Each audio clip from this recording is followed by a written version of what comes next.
If you think about women too much, they start fleeing from you. And if they start fleeing from you, you can't attract any. And if you can't attract any, and you're thinking about them all the time, well, you have no choice but to become the woman in that case, to satisfy your need for a woman. Today, we're going to be discussing how to stop thinking about women for more than 5 minutes. My name is Louis Angel. This is a self-improvement channel for feminine men, emotional men, sensitive men, submissive men, femboys, although anyone is welcome, and you probably qualify as one of those if you made it through the intro. I'm going to go ahead and make a few educated assumptions here.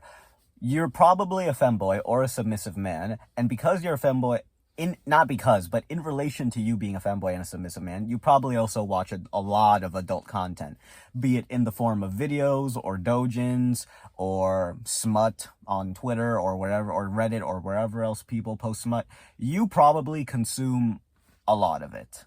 And this is connected to the reason why you can't stop thinking about women for more than 5 minutes. I know that this is directly connected because there's literally a before and after in my life to when I discover adult content. It's 3rd grade, I'm 9 years old, or 8 years old, and my friends are in the computer lab and they look up like breasts on Wikipedia and we see a picture. And then later, while we're chatting in the locker room, one of my friends tells me, hey, look up naked chicks online.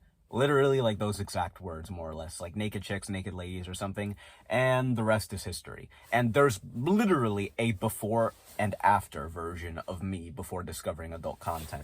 Before I discovered adult content, yeah, I had a crush on like one girl every now and then in class. And it was usually just one girl. After discovering adult content, the same year in 3rd grade, I started getting I had a crush on multiple different girls. Literally like almost half the girls in class. And this attitude sort of stays with you all your life. Like you'll notice a lot of men are not like, oh yeah, I want her. Like they're just like, I need a girlfriend. A girlfriend. The person comes after. The most important thing is just having a girlfriend. The actual person who's the girlfriend comes after. And if you think about it, that's a very weird mentality to have. Like, you should be content being alone until you find the right person. If you haven't met the right person, then oh well, you don't want a girlfriend. That's the way it was when I remember before I was in 3rd grade. If there wasn't a girl I liked, I just didn't like anyone. And if there was a girl who was like really pretty enough and like I liked her personality enough, I liked her. And then after adult content, oh, I like all these girls. Other symptoms of adult content that have been present throughout my life are hyperfixating on women and having women as the goal in everything. I remember whenever I walked into a new classroom in high school, college, middle school, whenever I walked into a new club or new student extracurricular activity, my brain was always like scanning the room to see, okay, who's a potential wife material? Like, oh, okay, that alternate girl with like the colored hair and the tattoo and like kind of like showing a bit of her skin. She might be in my radar. Oh, that cute like small Asian girl. Oh, this tall girl with who looks athletic. Like my brain is practically ignoring the men, pretending they don't even exist. This is not normal.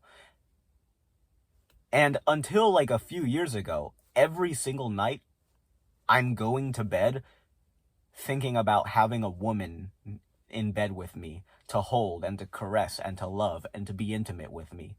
Every single night until a few years ago when I got onto self-improvement.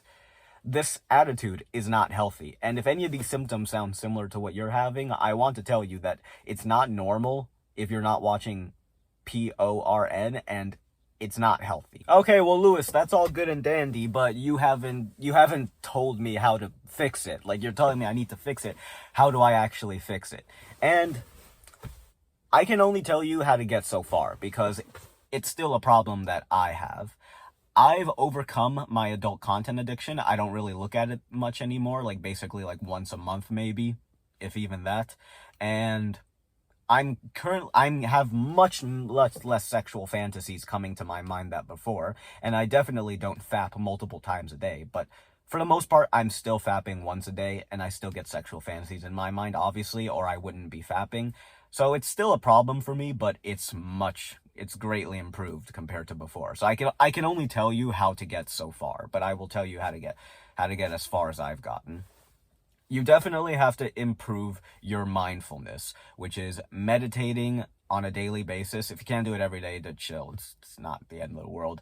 Meditate and journal to be more mindful, but those are only like, you'll only notice the effects of those after a long time.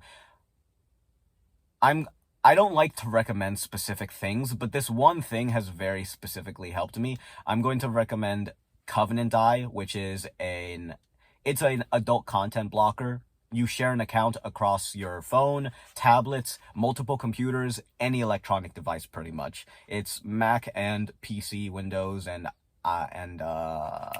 what's it called? Android compatible. You do have to pay for it, but it's like $20 a month. I think the cost is well worth it. I haven't seen a free one that approaches it in terms of usability.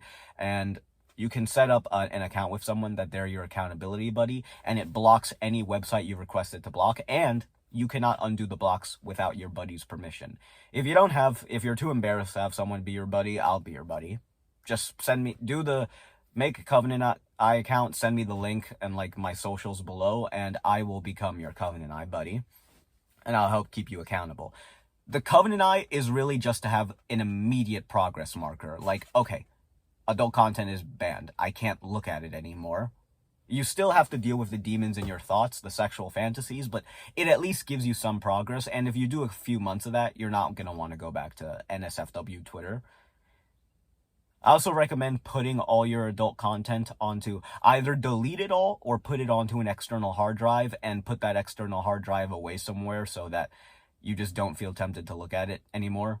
And like, it's always there, so like, it's not like I tell people to delete it, but I know you're not going to be able to delete it. I wasn't able to delete it until like the woman I was with at the time was basically through with me. And then I was like, okay, no, I'll delete it. I deleted everything, and then I deleted everything, and it still was too late. But yeah, it took a worst case scenario for me to delete it. So I don't expect you to until like, just put it somewhere safe, like a hard drive. By the time you're done, you won't even want to look at it. And again, I don't like recommending specific things, but the channel Hillside Hermitage, just streaming a bunch of their videos whenever I ate lunch, whenever I brushed my teeth, whenever I did anything, was helpful because it shows you a few things about, like, one, you are not your mind. That's one way to think about it. The idea of the sexual fantasy is not you. When you get the sexual fantasy, you like to identify with it, but you are not it. There's three different entities. There's the sexual fantasy, which just comes into your mind uninvited. There's your mind, and there's you. You are the one making decisions and running the show. You tell your mind what to do. So do not identify with the sexual fantasies, and don't even identify with your mind identifying with the sexual fantasies. Another one is just sense restraint, which is something in Buddhism, which is when you get the urge to have a sexual fantasy or masturbate, just don't. Just don't. Wait long enough, and eventually, like, a million reasons not to do so will come into your mind. A million reasons not to fap and not to fantasize will come into your mind. You just have to give it a bit. Mindfulness helps because it allows you to, like, focus on the actual sensations in your genitals. Is it really that unbearable that you have to fap right now? No.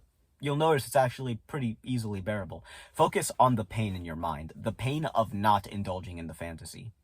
Is it unbearable? No, it's actually fairly normal. So be mindful of like what you feel, and do not forget the context. When you get the urge to fap or have a sexual fantasy, remember the context. Remember how this makes you feel bad at the end every time. Remember how this. Don't think about like the bad outcome. Don't think about how it's going to ruin your life and like ruin your family life, because when I was in degeneracy, that only made me want to fap even more because it stressed me out. Don't stress you out by thinking how it's going to give you a bad future. Just think about how it's bad in and of itself, how it makes you feel immediately afterward. It never makes you feel better immediately afterward. And then be happy. Be happy you're sense restraining. Don't think of it as like something like to resist, like, oh, I have to resist. Like, no, like, be happy. This is what you wanted. Are you not fapping right now? Are you fapping right now? No? Good. This is exactly what you wanted. This is literally it. And I will conclude by saying that it gets better way easier than, I'll conclude by saying it gets better a lot faster than you think. Like, I remember looking up something that said, however long you've been fapping in your life, like cut that in half, and that is how long it will take you to completely reset yourself. Like, so if you've been fapping for 14 years, you have to do this for 7 years in order to completely reset yourself. That's BS. I've already mostly reset myself, and after not I've gone like periods of like 2 weeks or like a week without fapping, and I used to have this callus on my penis from how much I fapped. And let me tell you, it only took like a week for the callus to heal. And it only took like a few days of not fapping or a week for the prostate pain to go away. It only took 1 day for me to feel like much, much better.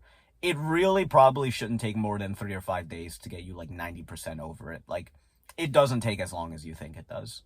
I do wish I could have given you more info, but I will give you more info the more progress I make. I hope you learned something from this video, and remember, it's not learning if your behavior doesn't change. Peace, brother.